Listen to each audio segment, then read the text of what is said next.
Hi friends, అందరూ బాగున్నారు. మేము కానీ బాగున్నాం. ఈరోజు పండు కాకరకాయలు ఫ్రై చేసుకున్నాం ఫ్రెండ్స్. కాకరకాయలు కట్ చేసుకుని ఉప్పు పసుపు వేసుకొని ఉడకబెట్టుకో ఫ్రెండ్స్.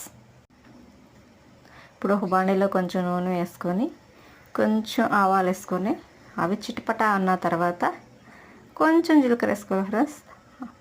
అప్పుడు కొంచెం తెల్లగడ్డేసి బాగా ఫ్రై చేసుకోవాలి. ఇప్పుడు కాకరకాయలు ఇలా ఉడికిపోయాయి ఫ్రెండ్స్. ఇవి తీసి దాంట్లో వేసుకొని ఫ్రై చేసుకోవాలి. బాగా ఫ్రై చేసుకోండి ఫ్రెండ్స్. బాగా ఫ్రై అయ్యాక కొంచెం టైం పడుతుంది ఫ్రెండ్స్. బాగా ఫ్రై చేసుకోండి, కదపకుండా నెమ్మదిగా ఫ్రై చేసుకోండి. బాగా ఫ్రై అయినాక దాంట్లో ఉప్పు పసుపు వేసేసాం కాబట్టి బాగా ఫ్రై చేసుకోవాలి. బాగా ఫ్రై అవనిచ్చి కొంచెం కారం వేసుకోవాలి ఫ్రెండ్స్. మేము తక్కువ తింటాం కారం, అందుకనే కొంచెం వేసుకుంటాను ఫ్రెండ్స్. బాగా ఫ్రై అయినాక ఒక ప్లేట్లో తీసేసుకోండి. అంతే ఫ్రెండ్స్, చాలా టేస్ట్గా ఉంటుంది. సరే ఫ్రెండ్స్, బాయ్.